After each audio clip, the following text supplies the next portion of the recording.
baru di podcast Science with Biro. Oke teman-teman, hari ini kita akan membahas topik menarik nih, yaitu non-disjunction. Apa sih penyebab non-disjunction itu? Oke, langsung saja kita bahas dengan saya Agustriana dan rekan saya Bunga Puspitasari. Nah teman-teman, di episode kali ini kita nggak sendirian nih. Kita punya dua narasumber yang akan menjelaskan lebih dalam tentang non-disjunction.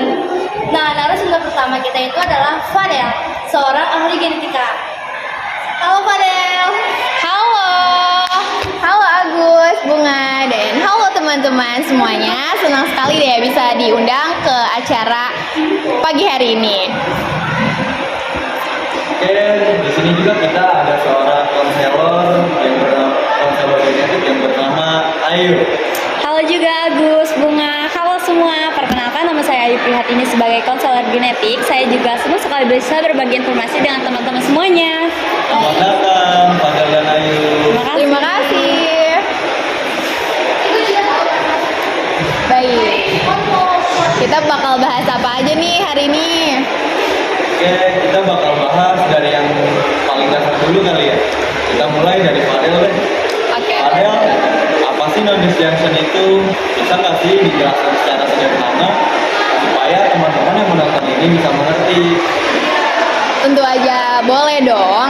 Jadi teman-teman izin menjelaskan, non-disjunction itu merupakan salah satu gangguan genetik. Dan apa sih non-disjunction itu? Non-disjunction itu terjadi ketika kromosom tidak membelah secara sempurna pada saat pembelahan sel atau bisa kita sebut sebagai meiosis. Meiosis itu apa? Meiosis itu pembelahan sel untuk menghasilkan sel sperma ataupun sel telur. Nah, kalau misalkan kita terkena non-disjunction ini nih, si kromosom ini tidak membelah secara sempurna. Jadi, sel telur ataupun sel sperma yang dihasilkan itu tidak memiliki jumlah kromosom yang sama. Bisa jadi salah satunya lebih banyak ataupun salah satunya lebih sedikit. Kayak gitu, teman-teman. Terus kalau nanti dikasih kejadian bakal ada apa sih? Kita kan awal banget ya tentang hal genetika seperti itu. Oh, oke. Jadi, kalau misalkan non-disjunction terjadi, seperti yang tadi saya bilang di awal, kromosomnya itu tidak akan membelah secara sempurna. Jadi, sel sperma yang dihasilkan ataupun sel telur yang dihasilkan itu bakal nggak seimbang ibaratnya.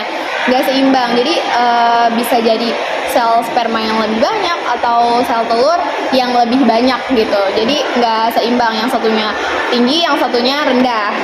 Kayak gitu teman-teman. Jadi, kromosom yang tidak terbelah secara sempurna itu bisa menyebabkan gangguan genetik ya. Apa sih contoh-contoh gangguan genetik yang paling umum akibat non-disjunction ini? Tentu aja bakal mengalami gangguan genetik. Namanya juga gangguan genetik, pasti bakal ada dampaknya. Nah, dampak yang paling umum yang mungkin biasanya kita bisa lihat di sekitar kita ya teman-teman, di sekitar kita ataupun misalnya kita nggak cari, mungkin lewat di beranda media sosial kita, itu adalah salah satunya nih yang paling umum adalah Down syndrome kayak gitu. Jadi yang paling umum adalah gangguan genetik yang disebabkan oleh non-disjunction itu Down syndrome, guys. Down syndrome itu berkaitan dengan non-disjunction. Apa sih penyebab, apa sih kayak kaitannya non-disjunction sama Down syndrome itu? Oh, jadi kayak kalau penyebab Down syndrome dikaitkan dengan materi non-disjunction tuh apa gitu ya? Oke, baik. Jadi kalau misalkan orang itu terkena Down syndrome, itu bakalan ada salinan tambahan kromosom 21. Salinan tambahan kromosom 21 itu yang kromosom 21 itu berperan untuk perkembangan dan pertumbuhan organ ataupun perkembangan fisik ya teman-teman. Jadi kalau misalkan ada salinan tambahan, otomatis ya tidak sempurna gitu, ada kelainan dalam perkembangan fisiknya gitu, ataupun organnya kayak gitu. Terus kenapa kalau orang yang kena Down syndrome itu mukanya tuh pada sama semua?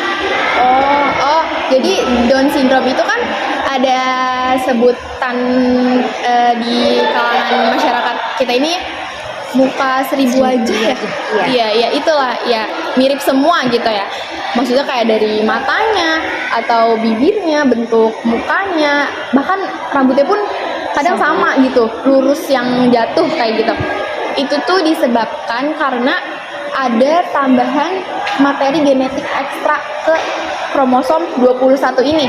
Tadi kan saya ngejelasin kalau kromosom 21 itu berperan untuk pertumbuhan, perkembangan fisik ataupun organ gitu, jaringan. Nah, karena adanya materi genetik ekstra ke kromosom 21 ini, itulah yang menyebabkan orang-orang yang mengidap Down syndrome itu bisa memiliki wajah yang mirip, semuanya rata kayak gitu. Wah, sangat menambah wawasan sekali ya teman-teman. Ya, saya juga baru tahu tentang seperti itu. Iya, betul. Karena kan kita sebagai orang awam nggak mungkin juga ya cari tahu gitu. Kalau misalkan ngelihat orang yang mengidap penyakit Down syndrome, kita kayak oke, cukup tahu tanpa untuk mencari alasan lebih lanjutnya, ya kan? Oke, sekarang kita beralih ke seorang konselor genetika nih teman-teman. Benar sekali. Dan kali ini seorang konselor genetik yang bekerja sama langsung dengan salah satu keluarga yang mengalami gangguan genetik. Langsung saja, ayo. Halo teman-teman. Oke, ayo. Bagaimana sih peran seorang konselor itu dalam menghadapi keluarga yang diagnosis Nonin Junction ini? Pasti berat banget ya. Nggak seberat itu kok. Peran kami, para konselor, membantu memberi informasi serta dukungan kepada keluarga yang menerima diagnosis tersebut. Selain hal itu, ada lagi nggak sih kira-kira tugas seorang konselor genetik? Tentu ada dong. Kami membantu menjelaskan bagaimana kondisi genetiknya, apa penyebabnya, dan bagaimana dampaknya terhadap kehidupan mereka. Nah, kami juga membantu memberi panduan terkait pengambilan keputusan seperti kehamilan, tes parental, dan kesehatan perawatannya. Saya membayangkan mungkin tidak mudah ya bagi keluarga yang mendengar informasi seperti ini. Bagaimana sih reaksi-reaksi yang kamu dapat? Tentu dong, ada banyak keluarga yang awalnya merasa kaget, bahkan takut, terutama jika di keluarga mereka tidak memiliki gangguan genetik apapun. Nah, disitulah peran kami, para konselor, memberi dukungan serta informasi dan membantu mereka bahwa mereka ini tidak sendirian loh. Tentunya ada kami, para konselor, yang akan selalu membantu mereka. Menemani juga kan? Iya. Wah, pasti sangat membantu para keluarga ya.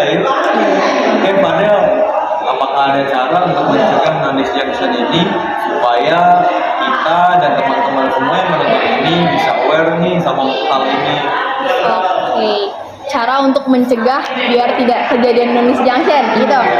Sebenarnya nggak ada cara spesifik untuk gimana cara kita mencegah Nonin Junction, gimana cara kita menjauhi hal tersebut ya, karena kan kita nggak pernah tahu gitu. Kita nggak pernah tahu itu datangnya ya dari Tuhan, yang kita sebagai manusia ya seperti itu aja. Mungkin ada beberapa resiko ya, mungkin ada beberapa faktor resiko yang bisa menyebabkan gangguan genetik Nonin Junction ini. Salah satunya itu adalah usia ibu hamil yang terlalu tua, gitu teman-teman. Jadi itu usia ibu hamil yang terlalu tua itu bisa menyebabkan gangguan genetik Nonin Junction ini. Terus kalau hal lain yang bisa dilakukan gitu untuk para keluarga yang merencanakan kehamilan, itu kita bisa melakukan tes prenatal seperti yang dijelaskan sama Ayu tadi. Itu bisa mendeteksi adanya gangguan genetik pada janin kita atau enggak sih gitu, atau enggak sebelum adanya janin tuh kita juga bisa ngecek gitu. Terus abis itu juga kan ada tes apa tuh namanya DNA janin ya? Iya, DNA janin. DNA janin itu membantu kita mengetahui janin yang dikandung si ibu itu kira-kira mengalami gangguan Nonin Junction atau enggak, mengalami gangguan genetik yang lain atau enggak, kayak gitu aja sih. Jadi nggak ada cara spesifik gimana cara kita biar enggak seperti itu gitu. Ada cara spesifik karena itu terjadi atas kehendak Tuhan juga. Wah, pengetahuan ini sangat berharga ya, apalagi untuk orang yang sedang merencanakan kehamilan.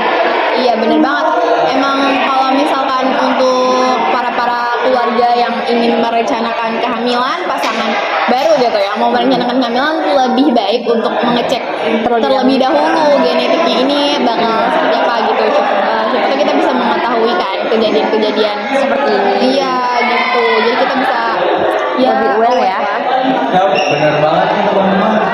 Semoga teman-teman yang mendengar dan menonton bisa mendapatkan informasi tentang gangguan genetik dan bisa lebih aware nih Sama gangguan genetik kalian gitu yang ya. merencanakan kehamilan.